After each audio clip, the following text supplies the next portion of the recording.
I went to one of the early Human Potential Movement trainings.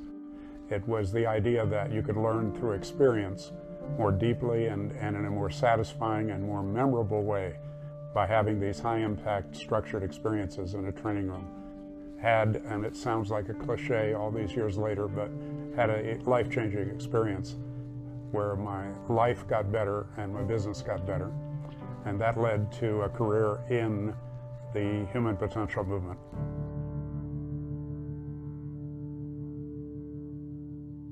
I've traveled to over 35 countries. I've met 3 kings and emperor and 3 presidents. I've had an incredible life. The thing that I haven't been successful with is marriage, and particularly losing a marriage, a wife, and a family that I was really committed to. And I was beyond disappointed. I suppose I was close to depression, and certainly the most difficult thing in my life. I was living in a 15,000 square foot house in Aspen on 76 acres with 5 cars and a jet and all the toys, but I lost that which was most important to me, which was my intact family.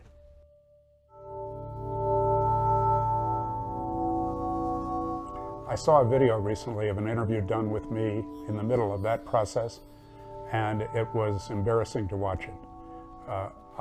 If you talk about the expression of lights on and lights off, I was lights off and didn't realize it. The Zen saying is that fish don't describe water very well, and the water that I was swimming in was one of hurt and anger and sadness.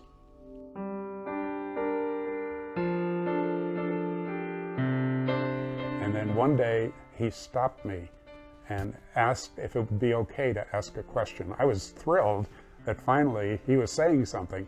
So I said, of course, and the question he asked me was, wouldn't it work better to take 100% responsibility for all of this? Now, I've been teaching personal responsibility for 30 years, and to be confronted in that way, wouldn't it be useful to take 100% personal responsibility for this?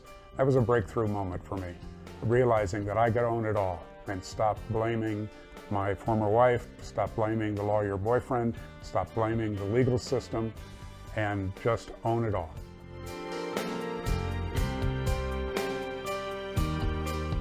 We went down to the Vapor Caves in Glenwood Springs, Colorado, and spent a day sitting in the mist, kind of getting all the toxins out of us physically perhaps, but also talking about what had happened for both of us, how disappointed and angry and sad we were. And out of that, we made a pact. And the pact was, anything this painful must have some real value, or God would not have presented it to us. I found that what I needed to do, first of all, was to reconnect with my purpose for living. That, secondly, that vision of that intact family could be realized in a different way. And that fueled a real commitment to create an effective co-parenting relationship with my former wife that's been of tremendous benefit to some really amazing young people. Well, that's an identity piece. And that's an identity that serves men in some ways, or they wouldn't be holding on to it, but it severely limits us in terms of authentic self-expression and growth. So the advice is, get off it. It doesn't work.